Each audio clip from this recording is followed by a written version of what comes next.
We're delighted that so many of you are here and you're here to hear a truly wonderful friend of the school, amazing person, and of course someone that can do 2 million calculations per second in their mind, and then was overtaken by a computer that could do even more. But we prefer the human, and we prefer him because he's not only the person who has #1 ranking in the FIDE World Chess Championship ranking for all time, the longest person to hold that position. Incidentally, one of his students has just become the #1. So that's what happens when you're too good a supervisor. You get overtaken over time. But he's also someone who has devoted his life to trying to not only spread the ideas that chess brings, and started a foundation which has brought over 3,000 people around the world, 3,000 schools around the world, chess capacity. So a foundation which is building skills, but also, of course, someone who tried to reform the Chess Federation, recently stood for the presidency of the Chess Federation, and more broadly has tried to reform society. Garry was one of the first to stand up against Putin, a leader in the human rights struggle in Russia and in many other countries, and is now the chairperson of the Human Rights International Council. Garry, at the age of 22, became the world chess champion, the youngest ever, and of course he's known for his extraordinary genius of inventive style. He was one of the first people to think about machine intelligence. Many of you who love chess might have tried, as I did, to beat the level 1 Kasparov computer 30 years ago, and that has remained a fascination of his, and of course is the title of his lecture today on the limits of human intelligence and artificial intelligence. It was about 19 years ago when a computer was able to finally exceed his capacity. But this challenge continues in many dimensions, and Garry will talk to us about this interaction. In addition to his many activities in human rights, as a democracy campaigner in Russia and elsewhere, he of course has written very widely, and his book How Life Imitates Chess is now available in over 20 languages, and he contributes many newspaper and other articles. In the Oxford Martin School, we're delighted that he's a senior fellow. He's been engaging over the last days with many students across Oxford on this question of the interface of human intelligence and artificial intelligence, and this is his 4th visit to us. The first was for a debate in which he, together with Peter Thiel, debated Ken Rogoff and Mark Shuttleworth on the question of whether innovation is speeding up or slowing down, and that continues as well to be a fascination of his. So, Garry, we're absolutely delighted to have you back. We're delighted that there's such a strong interest, and we very much look forward to hearing what you have to say. Garry.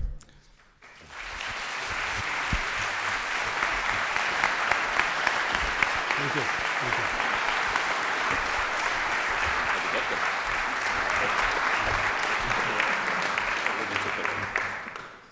you. Good afternoon. Thank you very much, Ian, for this introduction. I'm always afraid to hear introductions, because these days everybody looks at Wikipedia, and the greatest fear is to find out something you never heard of yourself. Yes, on the way here, Ian told me that this is the building where many students do not have sort of positive feelings, because you take exams here. So I'm also very nervous now, because okay, I was in university a long time ago, but everything happens in the last minute, and I tried to be very ambitious and to include in today's talk some of the results of our conversations that we had here yesterday at Martin School. There was the workshop Today also there was the seminar at Said Business School, and I wanted to incorporate some of the findings and some of the results into the speech, which, as always, delays the preparation, and I'm still waiting for some of the slides being delivered. So, yeah. But the good thing is that, again, it's not an exam, and the subject that we're going to discuss today, unlike some of the concrete exams, do not have results that can be proven by our past experience. It's about the future. So of course we can rely on some of the past experiences, but at the end of the day, this discussion has no right or no wrong answers, because we're making a lot of assumptions, and I'll try to share my own experience and again the findings from our conversations and seminars here in Oxford, and try to present my view of this future. I want to say distant future, but at the end of the day, it's the future happens instantaneously, and sometimes just before we expect it to come. Actually, today I was trying to look at the day in history, and I found a couple of good things. Than Wikipedia. I'll mention them later because I need slides for that. But one fact, that is, I don't need Wikipedia for that because it's related to me. So very often when my name is mentioned, people immediately say Deep Blue, IBM, chess match. So, and actually, in February 1996, I played a match that unfortunately nobody remembers because I won it. It was the first one. Everybody talks about the second one in New York, but this one was in Philadelphia. And yesterday was, by the way, it's an important day. It was a milestone because it was the opening game of the match, and I lost this game. But I won the match. So today was the second game which I won. So it's more pleasant memories. But still, there's some, great memories, because it's the first time when I faced a machine that was able to not just to play chess and do some decent moves, but also was capable of beating world champion. Also, looking back at my history on the top of the world of chess from 1985 to 2005, sometimes I'm puzzled whether to think it as a big success related to the computers or the opposite. Because when I won the title in 1985 at age 22, chess computers, Ian mentioned them 30 years ago, they were weak.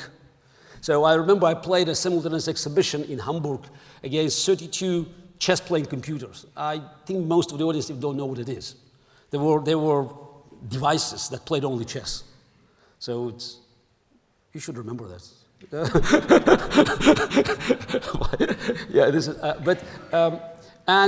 there were 4 leading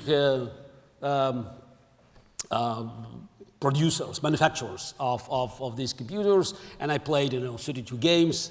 One of them actually was Garry Kasparov, so I already signed a contract with them. So the only memory, if you call it memories, because I won easily. It's all the games there, so 32. The only memory is that in one game, I got in trouble, and the irony is that it was a computer that carried my name. So I immediately thought about the scandal that will erupt, if I lose this only game and will be accused for some, unfair promotion. Yes, so I managed. So at that time, having a bad position was not a decisive factor. So, and I knew that every machine had tremendous weakness of paying too much attention to the material. So that's why, being so down upon, I sacrificed something else. Machine grabbed it and, okay, I rubbed it off. So later on, I played other computers, played in 89, so in 91. But okay, the big matches were 96, 97. I played a few more matches. So the moment I left professional chess in 2005, so 10 years ago, I wouldn't say machines were unbeatable, but literally unbeatable. So as this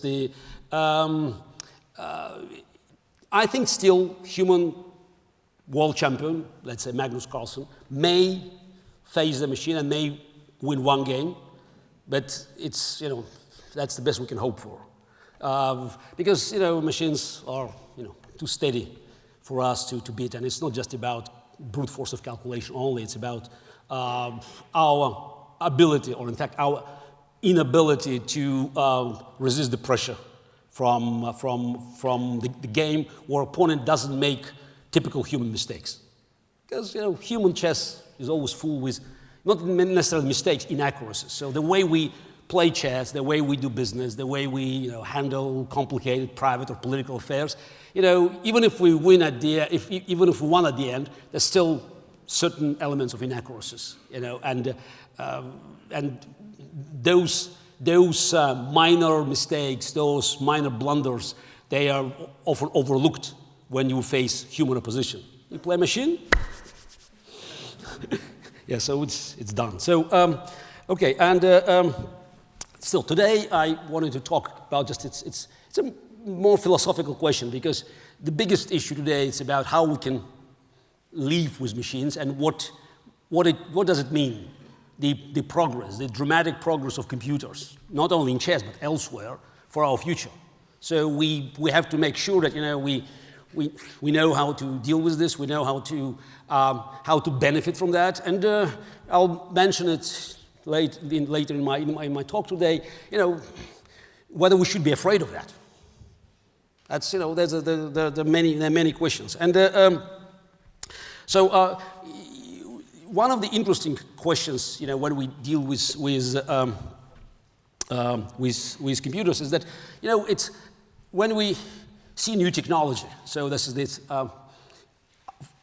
new for our generation. So that's something we live with, and it's always amazing to see how much we're surprised to see new generations that is so normal for our kids or our grandchildren. So I'm always amazed to see how my 8-year-old daughter handles iPad, iPhone, and other things that somehow mysterious to me. So now I know that there are many buttons there, so that I can slide, I can push, but still I'm used to, even if I know how to handle it, I'm still mentally, I belong to previous generation. So, and so it's the interesting question is that, so are we dealing today with a new world, or it's just, it's old world with new tools? Because again, it's about impact of all these technologies to our life. So does it, simply, make us feel more comfortable, or it creates sort of a brand new conditions? So it's whether, technology produces or helps us to come up with new creative ideas. So whether some innovations helping us to come up with more innovations, or we are getting comfortable. Ian mentioned this debate we had here 2.5 years ago. So it's myself and Peter Thiel versus Ken Rogoff and Mark Shuttleworth. And it's again an open-ended question. So it may sound a little bit odd when one side defends the motion that technology is slowing down. Because how come, this is every day we have something new in our hands. But the big question is, do we believe that iPhone 6 is equal to Apollo 6 in terms of exploration? I mean, are we really doing something disruptive? That's why I said it's very philosophical, because we just have to understand, when we say innovations, what do we mean? So iPad applications, or just new concepts. So we have a lot of new stuff coming in every day, but in medicine, for instance. But can you compare it to penicillin? So I don't want. I see the slides arrived, so that's why I don't want to go too far into this debate, because it's a separate issue. But it's important is just to try to figure out whether we can anticipate the effect of the technologies for our daily life, and especially because there are many students here, it's for the job market. Now I need a slide, Mig. Yes, because it's employment chart. I have to show it. You know how computers feel about you. No, computers hate me. Yes, that's I know. I established this. Yeah. No, it's no cash. No, hopefully this is not an IBM computer. It's Dell. Sure, it should feel much better about me. Yeah. Okay, perfect. All right, important. No, that's unfortunately we'll skip this. Yeah, but wait a second. This what is Okay, so where are we starting? employment chart. There we go. Okay, we're good. We're good. Well, are you Sit gonna- down. Yeah, I'll sit down for a second. That's Make okay. sure it works. Okay, and just make sure that it works. So I don't escape in case anything goes wrong. Done. Yeah. There we go. How are we doing? Okay, should be good. Does it work? Wow. Okay, fine.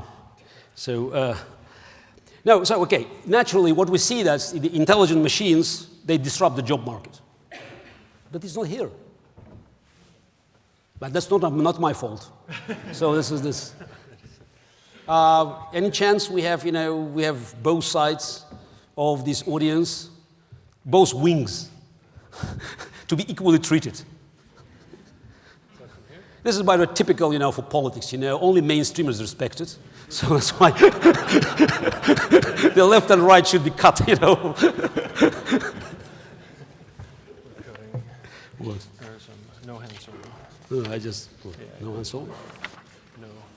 No hand solo slide. No hand solo slide. Okay, fine. And these are combined. Okay, fine. Okay, fine. Yes. Understood.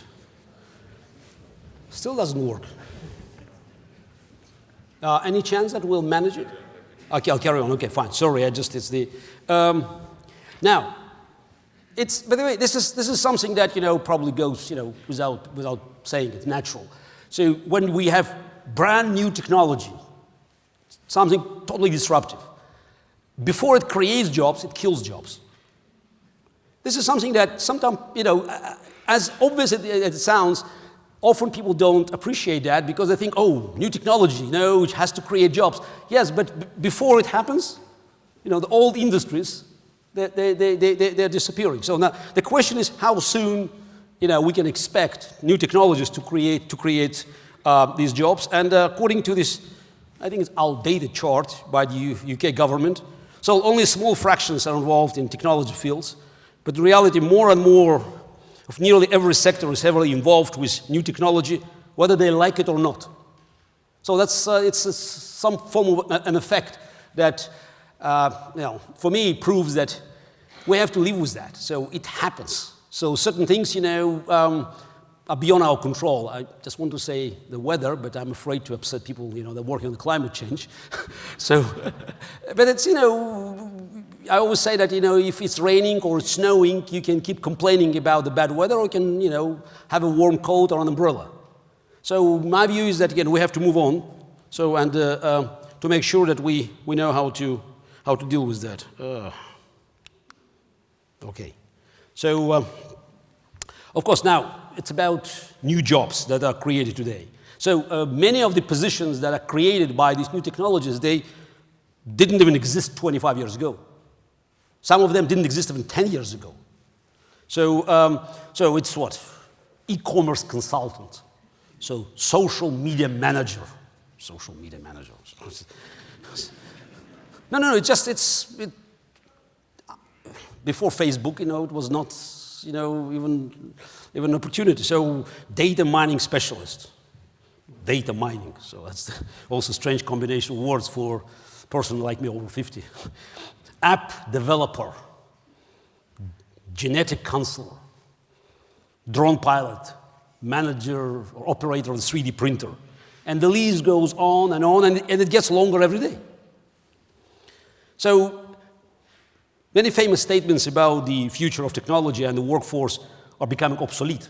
So you read something and it's just, things change because again, it's too fast for us to prepare decent commentaries. So in general, I agree with the idea that if machines are taking jobs, so the best solution is to make more machines. Because, there will always be jobs for those who can build and program the machines. Now, what happens with those who don't? No, I don't know. It's called progress. So you just have to look for something that can be done by people, and I understand that, with people living longer and having,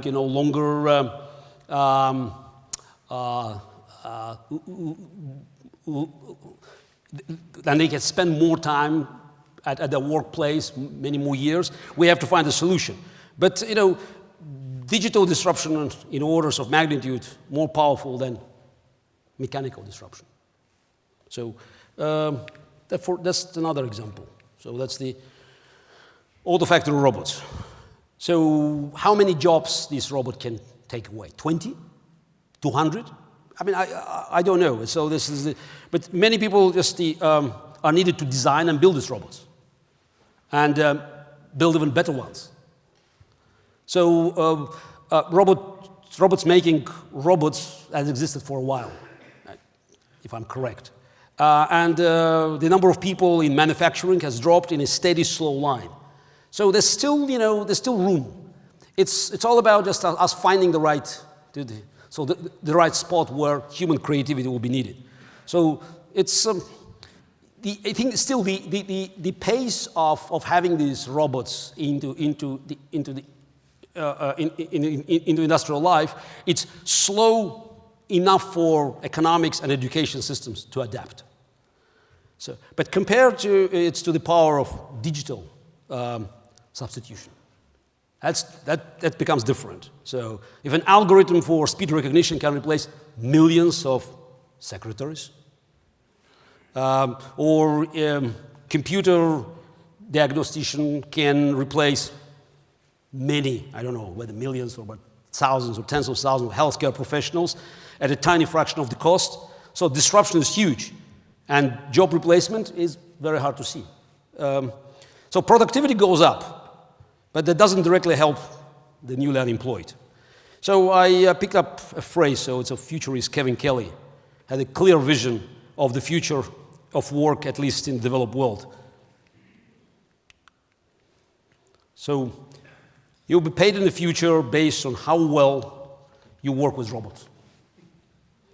90% of your co-workers will be unseen machines. Most of what you do will not be possible without them. And there will be a blurry line between what you do and what they do.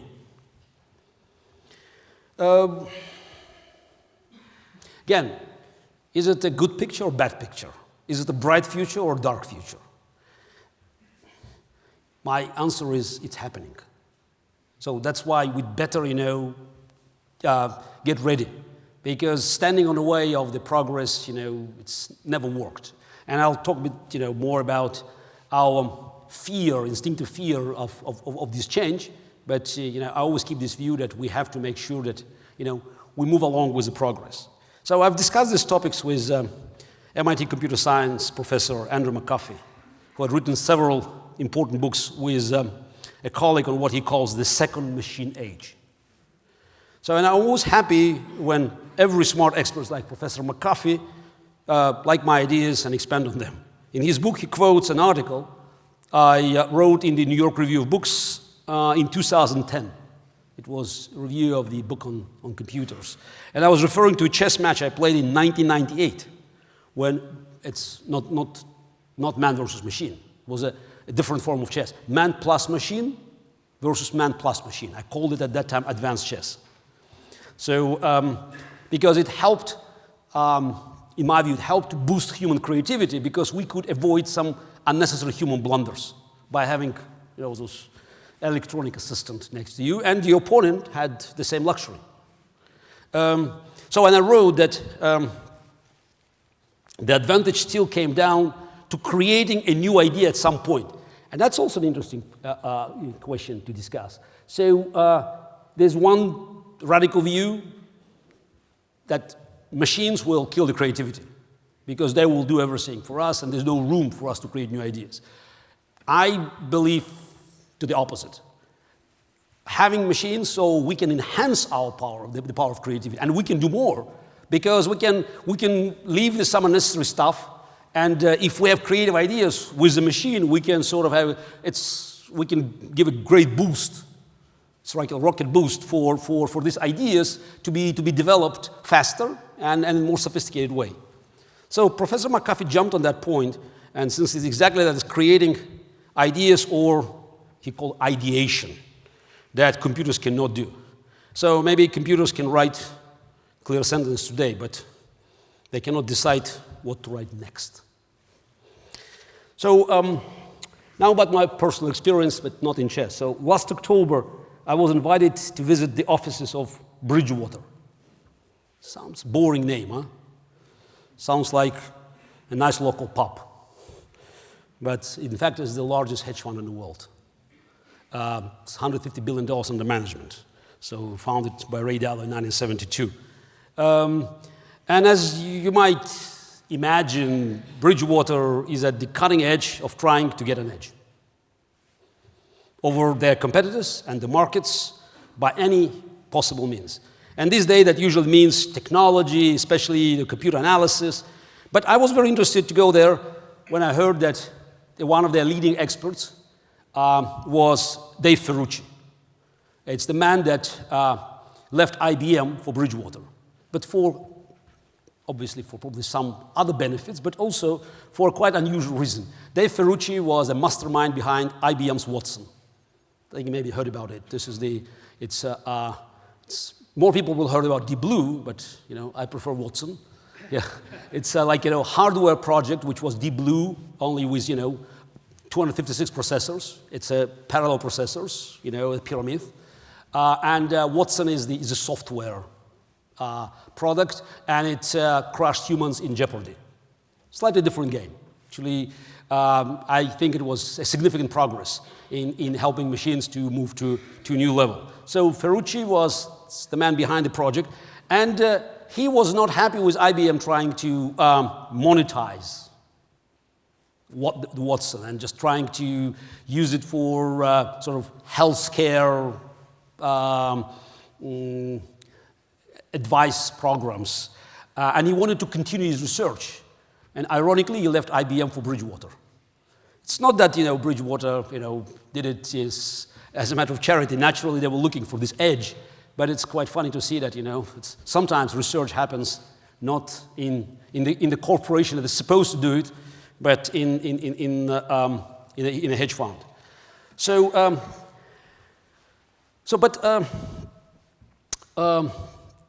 Okay, let me just put this.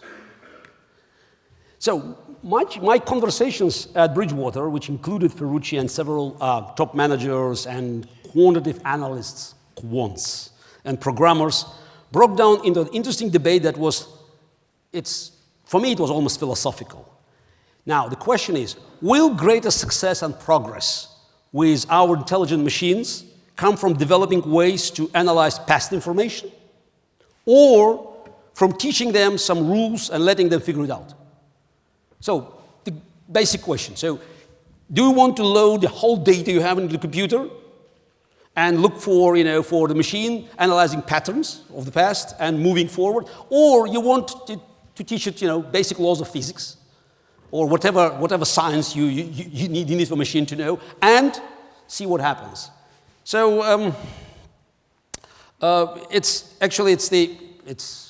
one doesn't exclude another because of course there's overlap in these methods, and probably ideally they have to be combined in both right now being pursued. So another topic that crosses the boundaries of biology and philosophy, or whether or not the human brain is simply an incredibly fast computer that could, with sufficiently advanced technology, be emulated. And I admit I didn't have a ready answer to this question from a young analyst at this debate in Bridgewater, because I was asked directly. It's quite a fascinating reaction of these young experts that they're always looking for ways to sort of quantify any problem. So this is brain. Can we emulate it?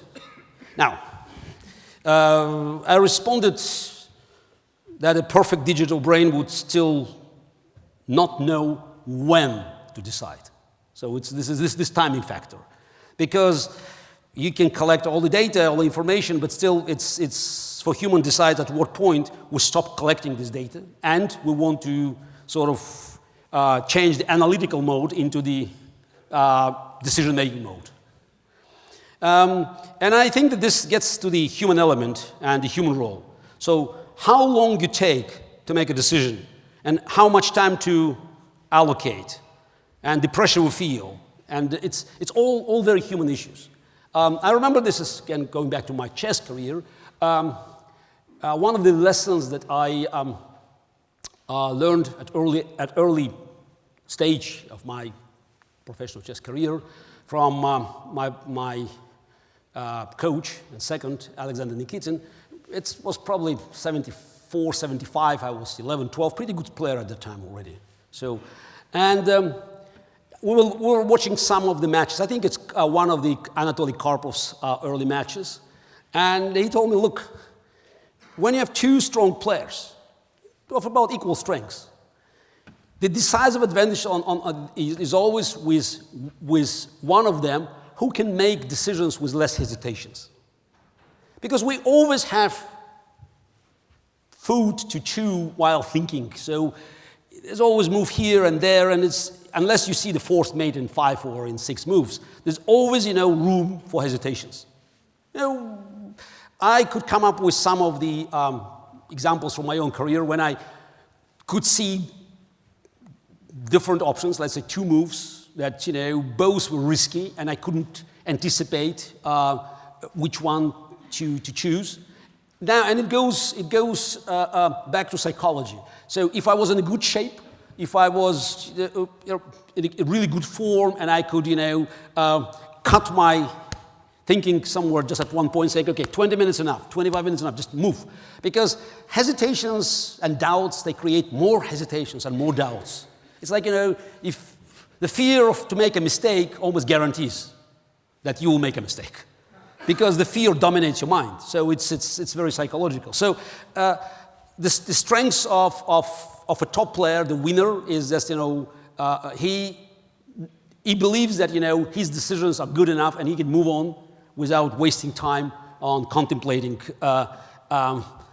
again and again, when he knows that nothing can be added because there's no force line. It's all about making decisions. Now, using intuition, but that's probably another story. So without getting into the realm of consciousness, so we can still discuss at what point a machine is capable of ideation, using the term from McAfee, and of asking questions instead of answering them. So Ferrucci, in our conversation, argued that computers today can ask questions. They just don't know what is important. So doesn't make any sense. So it's still not definitely a sign of intelligence. So, and that's what gives us a competitive edge, because only a human knows the why, the big question, the why. So why this question matters. So we have motivations, priorities, a life full of wants and needs. Computers will never have these things, probably. Now, I tried to raise some of these questions today at the seminar just a few hours ago in the Side Business School. So, and I wanted just to share this result. So that's why we were with a slight delay. This isn't just to understand again about it. We're trying to understand the strengths and weaknesses. So we're humans. So we look at this now. 23 multiple 176. Now, you don't have to calculate. You know the right answer just without computation, because it's there. So now, the moment you go to the 49 multiple 93, you have to start thinking a little bit. Depends how fast you can calculate, but you need to think, because the answer is not you can do it quickly, but just not everybody can. So, but again, it takes some time, even if it's an extra second, but still, we spend time, because if the first case we can solve, because we know it's right. We don't even think about it. We don't try to find the reason why we know it's there. Now, so for us, and there's a difference in these two cases. And of course, I can make them far more radical, so just to start pushing them. So now, for the computer, it doesn't make any difference. So machine will spend the same time. Whether it does, it's because it computes, and it will be always a split of a second. Now, of course, you can start making it bigger, and while humans' solutions will vary in time, machines will be always the same. And I think, again, it shows both, strengths and weakness of human intuition. So it's definitely, we can start with the strengths, because, again, we can stop calculating. So imagine we have a very complicated problem, and guiding the machine can save us a lot of time, because we know that certain things we shouldn't do. So simply because we know that. Whether it's, again, chess, politics, business, whatever, science. So very often we can just stop and direct the machine in doing something which is vital, because we know it's vital. Now, then I had another test just to look at our weakness. So I had a couple of questions. So don't look at your mobile devices. Yes, that's what I ask students. So how tall is the tallest tree in the world? And what is the average annual temperature in Damascus? Actually, I have to confess there was a third question. What was when Gandhi died? So at what age? So, but that's it was like a teaser, because many students didn't knew the answer. So that's more. Tallest tree and Damascus are less obvious. The reason we asked that because we distributed also the handouts, and the first question was included a number.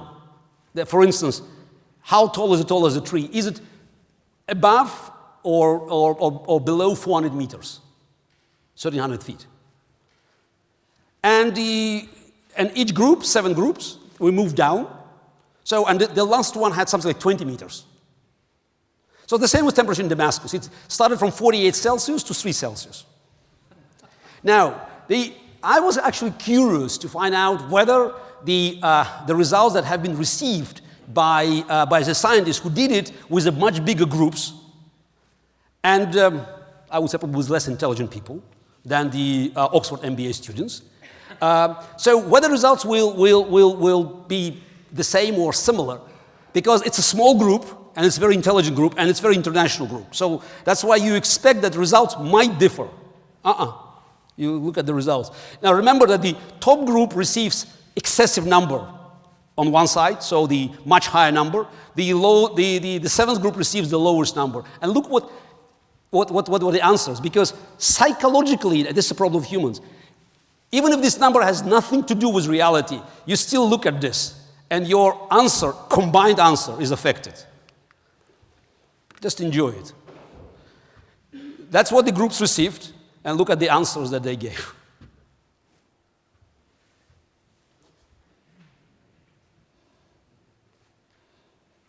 So with just, minor exception on the top, which are 2 excessive groups. So the rest falls in line.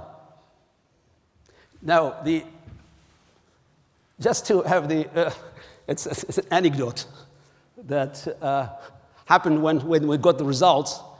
The group 7 actually had the result 97, and I hated it. Meg and I looked at this as, wow, 97.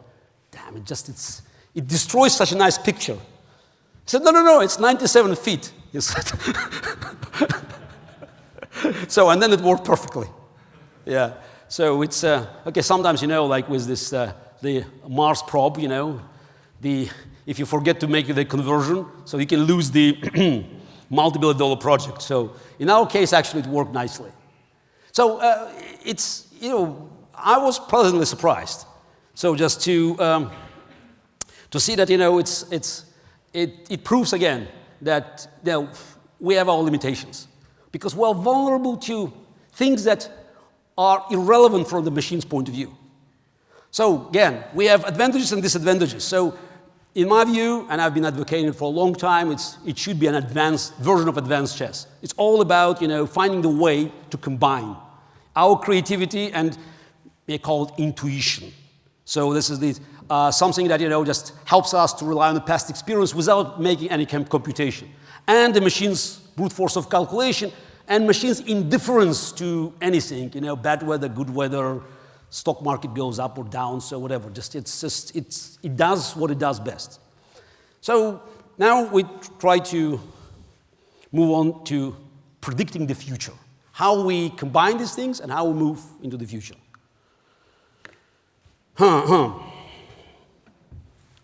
Now we talked about it. And this is not, it doesn't come from a religious source. It's not, something obscure. Elon Musk, Stephen Hawking. Artificial intelligence is the biggest existential threat. Oh, okay. It's probably Oxford is the right place to challenge this. Going back to Bridgewater. So the goal of Bridgewater, as any hedge fund, is to predict the future. Basically, so they know how the markets will move in advance. So there are two main complications we discussed. There are two main, so beyond the technology and moving into the areas like, game theory. First is the competition. It's not an issue for pure research, but for a hedge fund or a company working on predicting terrorist attacks by analyzing collected intelligence data like Palantir in Silicon Valley, it's critical. This is even if you develop a great model, but your opponent, your competitors figure out how it works and they can adjust to fool it. A computer can learn the best play in poker, for example, by simply calculating the odds with all available information. And it will be always superior to humans by calculating the odds.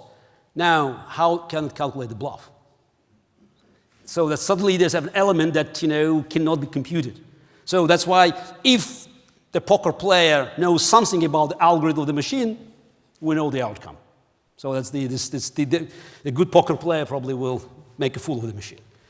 So the other complication is sort of like quantum physics.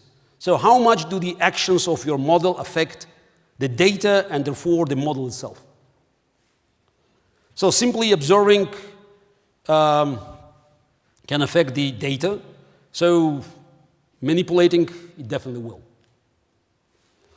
So analyzing a moving target is hard enough, but it may also move due to your attempts to analyze and monitor it. So it's not just the market changes, there could be some elements. And they can be changed, not necessarily because somebody was trying to fool you and your system, but because of other factors. It's easy in chess. Chess is like a bubble. So you play, within, the fixed rules. You have a number of pieces, so everybody follows the same pattern in terms of the rules. Now, there's so many factors there, so unlimited number of them that could affect, our ability to predict the future because some elements of the system can change. So at best, we can deal with the odds. So we can expect to improve our odds in predicting the future. So the discussion, ended up with this fundamental question. So how many rules you should teach the machine? It comes up with that. So I wanted to summarize it. So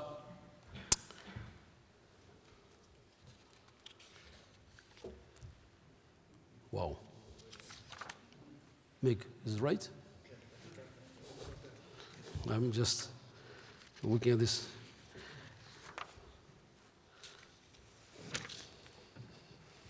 It's a day in history. That's if I can figure it out. Because today, in 1847, if I remember correctly, Thomas Edison was born. And that's him. So it's the part of the progress. So this is how we move forward. So with our ability or being audacious to challenge the sort of the status quo, the conventional wisdom. So that's somehow a response to, in my view, to the warnings from these great minds and great inventors like Elon Musk or Stephen Hawking.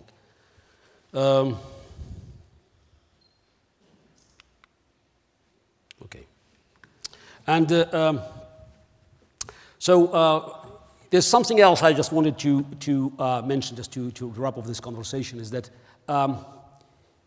we have cases that are challenging, our ability to not just to predict the future, but also just to live in the present. So, for instance, the Paris attack, the tragedy, terrible tragedy.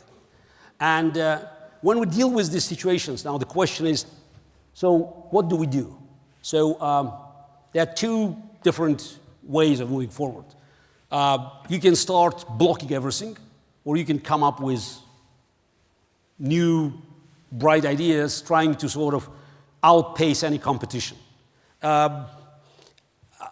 In one of my latest editorials, so I call it sort of it's a time factor in globalization.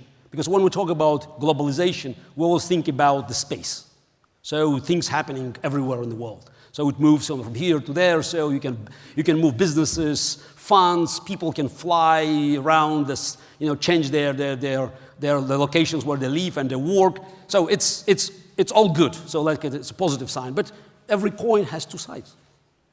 Now the problem is that the moment you start doing this and you enjoy it thoroughly, you also open the gates, because it's not a one-way street. You open the gates for those who live in the past. The world is not a place where everybody lives at the same, I won't say time zone, but not also at the same timeline.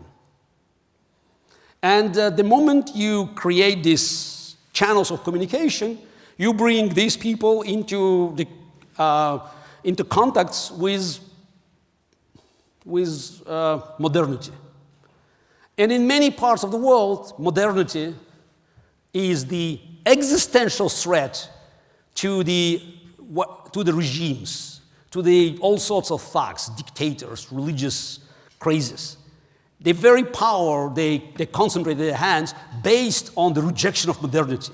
The archaic ideas are just always, it's in the core of their political power. So they have to resist.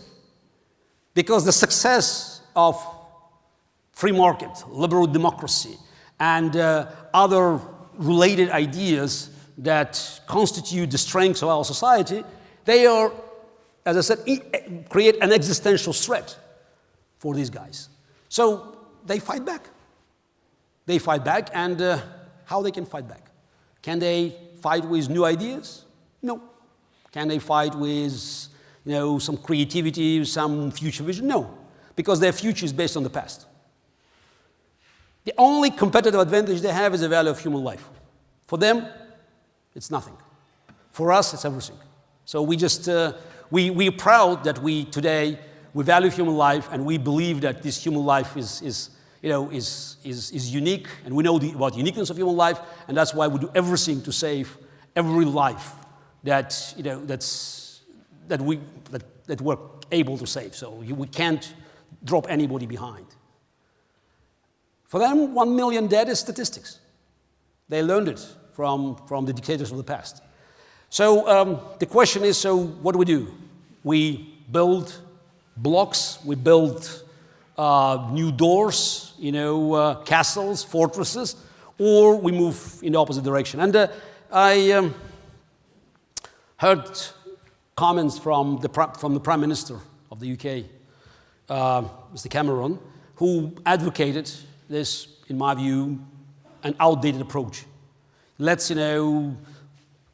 have new security systems, internet. Let's crack on some of the free channels of information, because that will prevent bad guys from hurting us. I would stick with the opposite side, also from this country. Let's look at, and recently I'm sure many of you saw The Imitation Game. So probably the greatest mind of this, one of the greatest minds of the 20th century. And it was exactly the opposite. So you come up with new ideas. You come up with something disruptive. You come up with something that puts you way ahead of the competition. So I think this is the challenge, and that's why I put the Thomas Edison quote.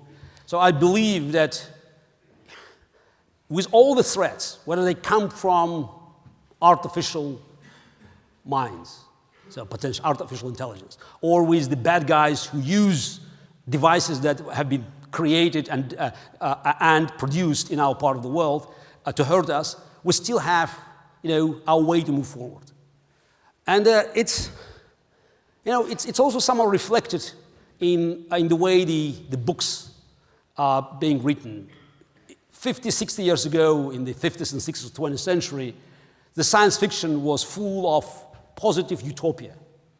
So great future, we can have machines cooperating with humans, we can fly to Moon, Mars, other planets beyond solar system, and on Earth we can do this and that. It's the future looked bright. Later, you can see this how it developed in the opposite direction. Machines are no longer friends. This is Terminators. It's Skylab, is being built, just to kill all of us. And instead of having this positive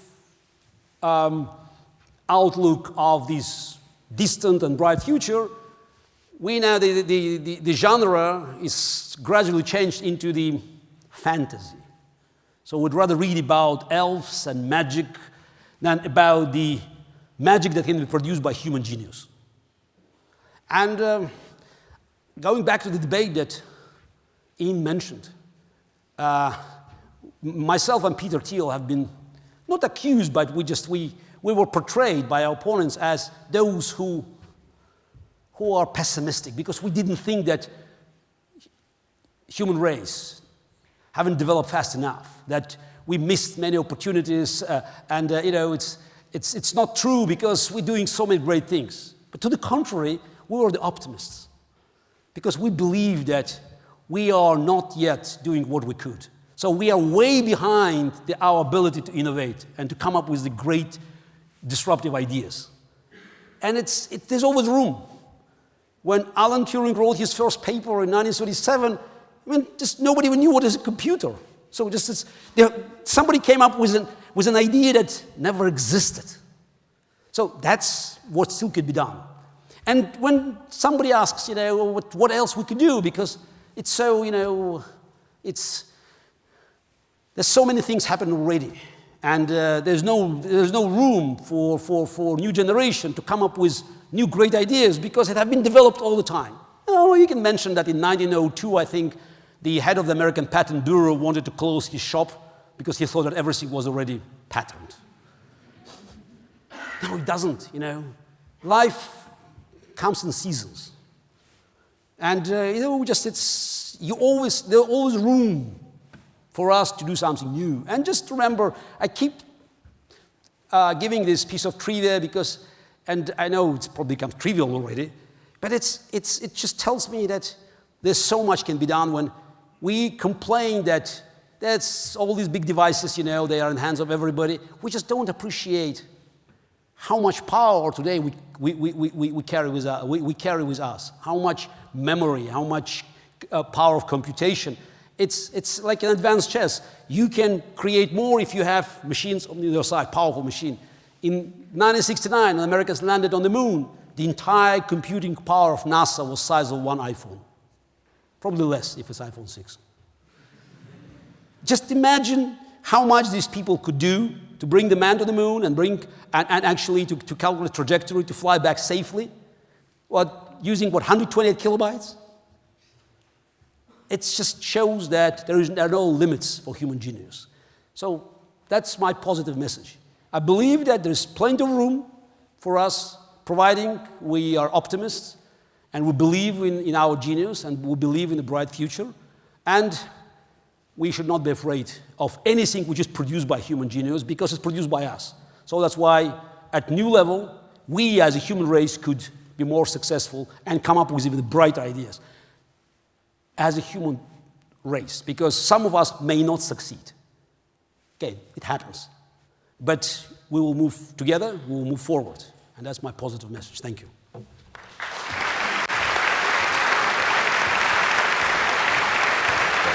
Q&A? Yeah.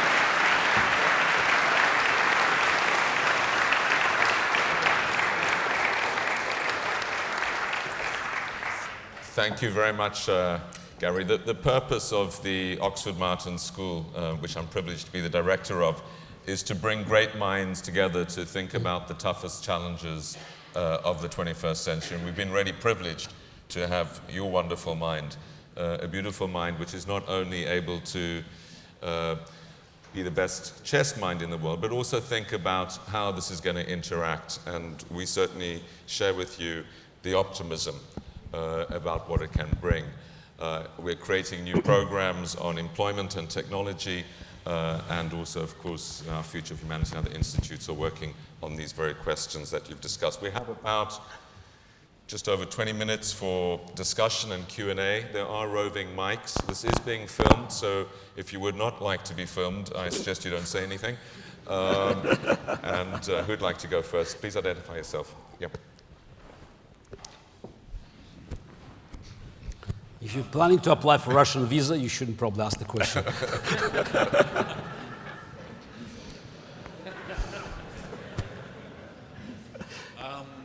Thank you for an excellent talk, by the way. By way of identifying myself, I'm lucky enough to be a father. Is that on? No. I can hear it, but I'm afraid that... I can speak louder if you like. Let's try, check the mics on, please. I think it's a pretty big audience, so, and of course I can repeat the question, but it's... He tells me it's on. Is that better for you? How about that? Yep. I'm lucky enough to be a father of one of the students at St Catherine's College. Thank you for an excellent talk. I'd be interested in how you feel human creativity could be linked to computing power to enhance our thinking and our abilities. Well, I think there are numerous ways. So, and I think that's this is exactly for human creativity to find the most effective ways, because I believe the options are unlimited. So, as I said, more technologies, more devices in our hands will eventually create new opportunities. And sometimes people ask me in these talks, in the conversations and seminars, but we are working in an X company, and we have to come up with a plan for innovations. We have to come up with new products. But we need to put it, just some data, some hard data. So how much will it cost? How much time will it take? My answer is, if you know how much will it cost and how much will it take, it's obsolete.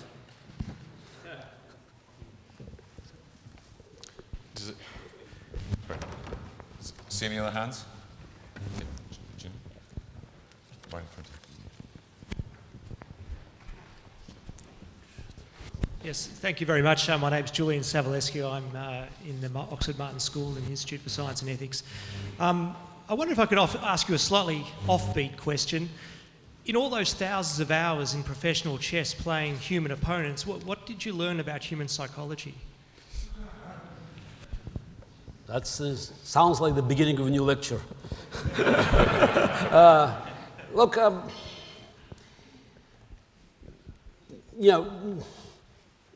naturally everything I learned was a result of this interaction, but it's a very specific interaction because it's a challenge, so it's one-on-one. So, I was not looking so much for generalities, but for the specifics of each opponent, especially when you play a long match. So that's why I'm not sure that I can sort of be very general in describing the certain traits or the strengths of the character, though I could probably help in working out a psychological portrait of an opponent if we want to describe, the qualities and weaknesses, the strengths and the weaknesses of hypothetical opponent that will be facing us, whether it's in chess or elsewhere. But again, I always knew the limitations of my ability to learn because it was quite specific. It's like a very narrow path. So I knew what I needed. So and I was quite good at just and getting that data, and I wasn't sure I can give a lecture on that. Great. Yeah, over there. Hello. Can you hear me? Oh, Yes. Wow. We're having major My problems name with is the technology this evening. Søren Ries. That's exactly. We talk about technology. Yes, this is the- I'm working in computer science, but also been involved in chess programming. I would like to ask a question about, there are still positions, I think, for example, king engines, where computers seem to at least a few years ago, they still often played quite poorly with whites in certain positions, but they just avoid these positions. What is your position? Do you still think today that there are certain type of positions you could set up certain endgames where you simply still think that computers are kind of have certain shortcomings? no, So sorry to ask such a technical no, question, but is it? naturally, there are certain positions where machines are not as good as humans, and those are, it's quite a limited number of positions. When I say limited, we're still talking about probably infinite number, but compared to the rest, it's a tiny segment. Positions, so-called closed positions, with the sort of the pawn chains that cut the board, so where you don't have sort of immediate interactions of the pieces. So that's something that requires long maneuvers. So okay, as a chess player, you know that in one of my matches, it's against Deep Fritz in 2003, I won a game which looked, as an awful game played by the computer, because it reached this position, which, by the way, was not even better for me, but it was close. So for machine, just it's whether it calculates 5 million positions per second, 10 or 20, it doesn't make any difference, because still the number of moves are limited. There are too many pieces aboard. But these pieces, you move it from here to there, it doesn't create, any changes. So as long as the pieces are not interacting, so machines are vulnerable, because sometimes they don't see them, the pieces. They just don't exist. So but again, an ability of human players to reach these positions against computers that are prepared for the match is almost zero today, because any good programmer will make sure that the openings will work, to avoid these potential traps. So, and also this is just giving one more comment about the openings is, machines benefited quite dramatically from learning the openings and going through this opening stage without sort of major problems or hurdles. But, at one point, programmers discovered that the opening theory that they have been downloading into the computers also could have a flawed data. Because now with stronger computers, you can discover that at move 12 or 13, something was wrong there that was not seen before. So that brings us to the same issue. Do we want machines to rely on the data that might have flaws? And while machine will be predicting the future or playing chess, it's a much smaller scale of predicting the future. It might become a victim of something that is there, and it will be too late for machine to discover this gap in its knowledge. Over. Yep. Chris?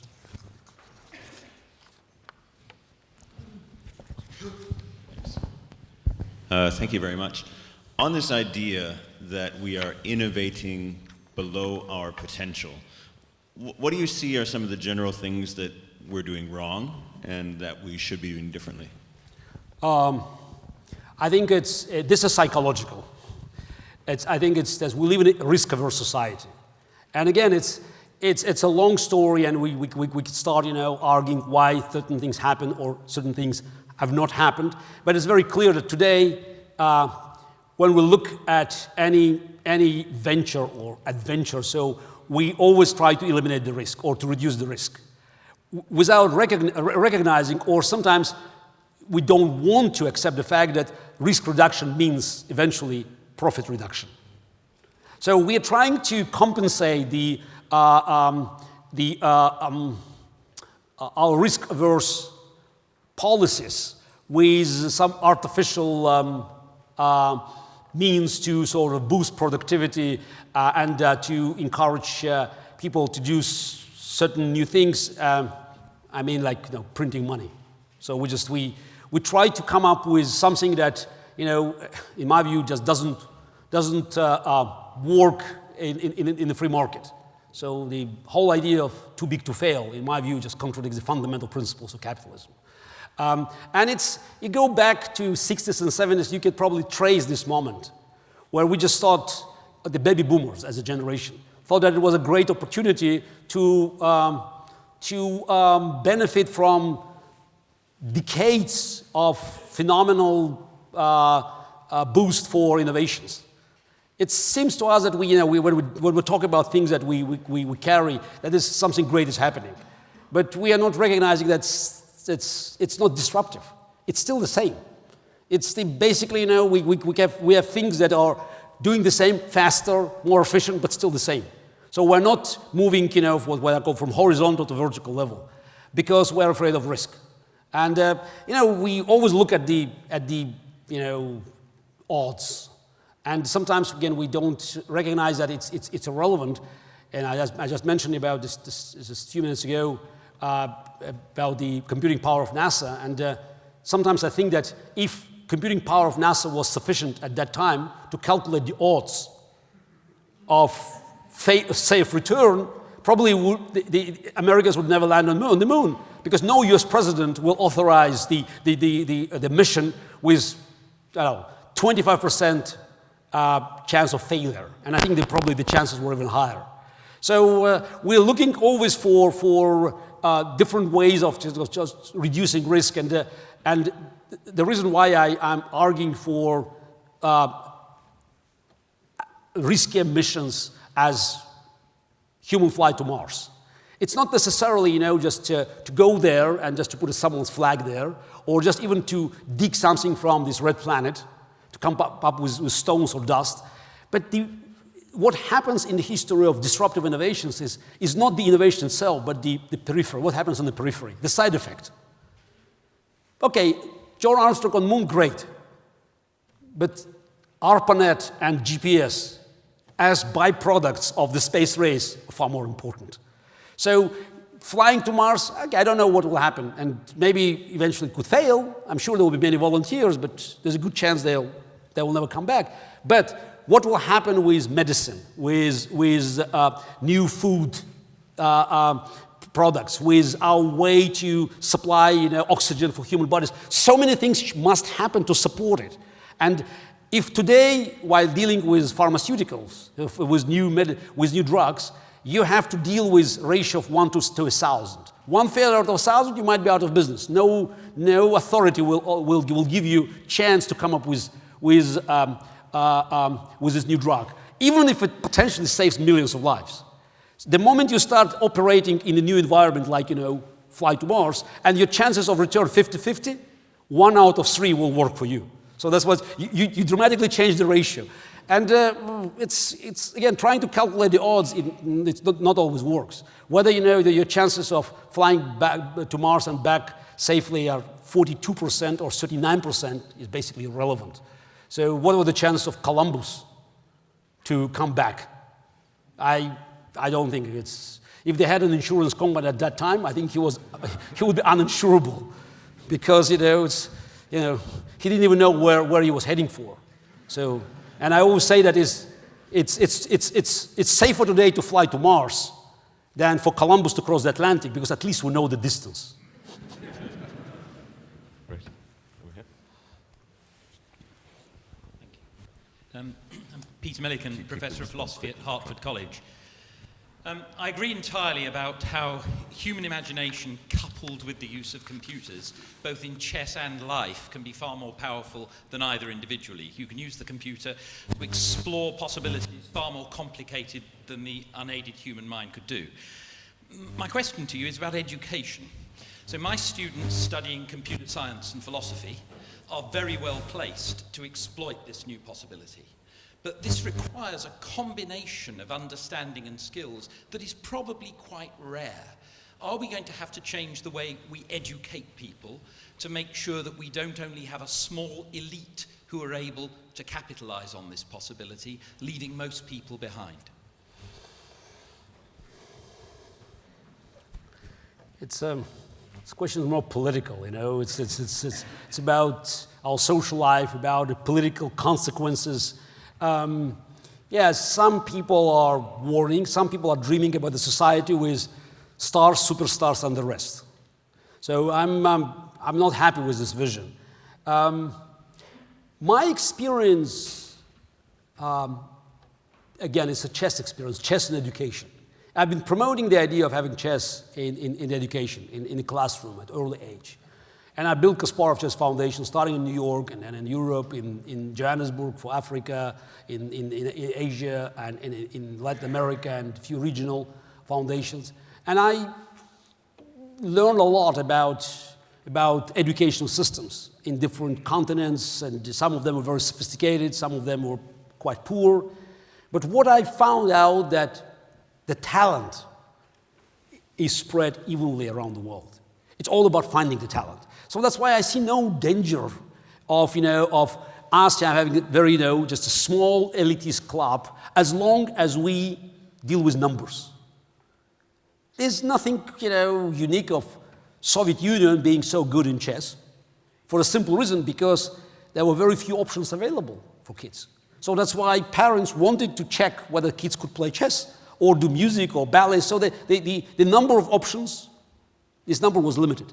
So in America was the opposite. So that's why America could find only one Bobby Fischer, because it had maybe 50,000 kids going through the system. When you have 5 million, we have different numbers.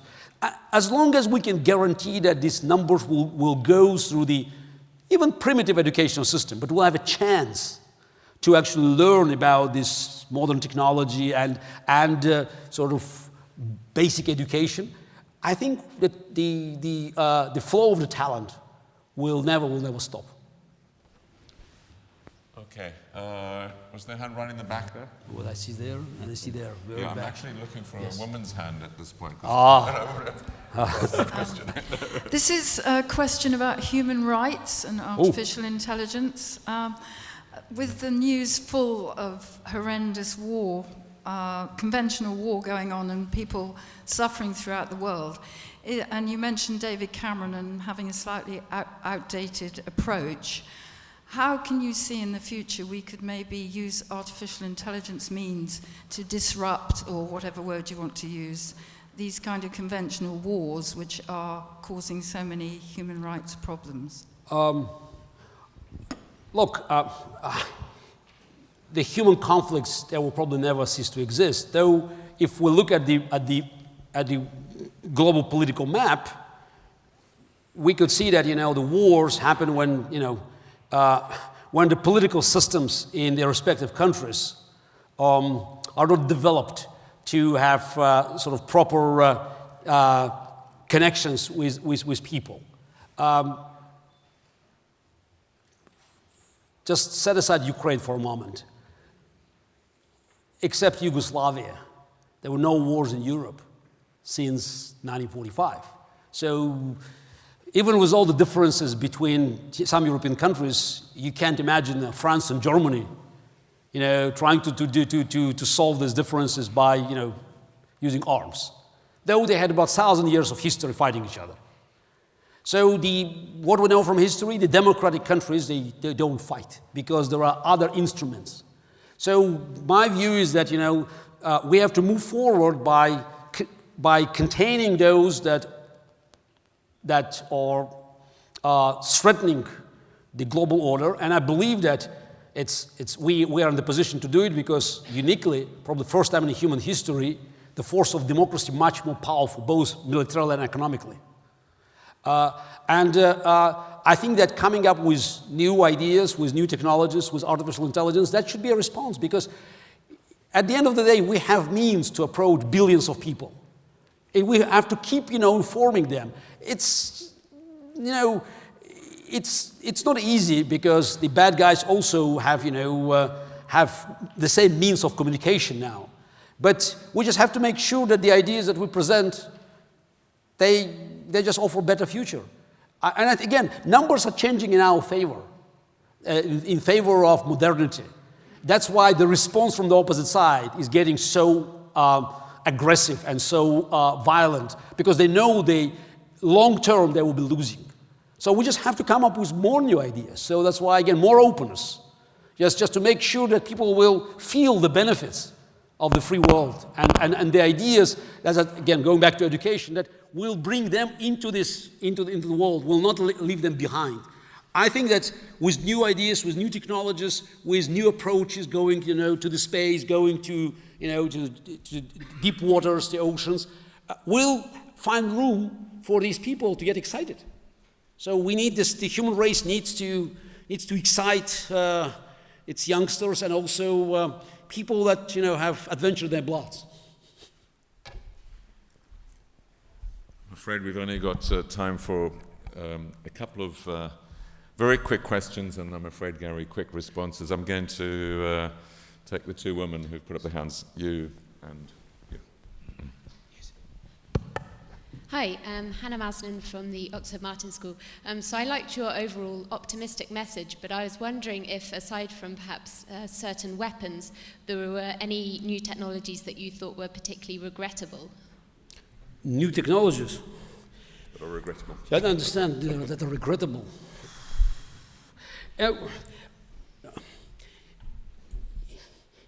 For me, it sounds like oxymoron. Because technology is not good or bad, It's anything that we can come up potentially could be damaging and could be regrettable. You can have a nuclear power station or you can have a nuclear bomb. What is regrettable in my view, that is just some of these technologies, we've stopped exploration. So we just, we did something and then we just, okay, it's done, and as we move elsewhere.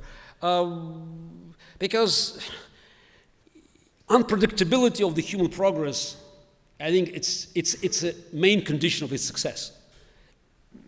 The moment you want to limit something, I don't know whether you meant, the cloning, some genetic research, I don't know, but you can't stop it.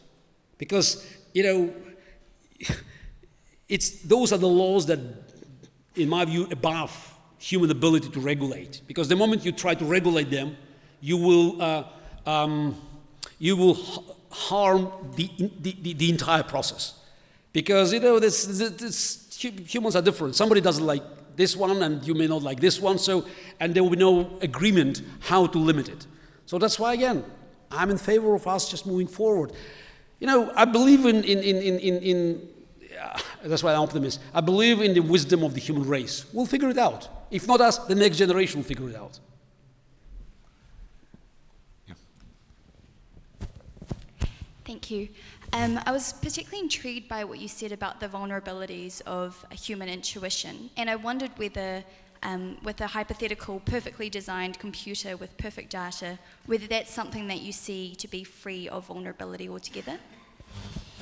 No, but, so go back to square one. So it's now intuition is actually one of the tests today in the Side Business School was describing intuition.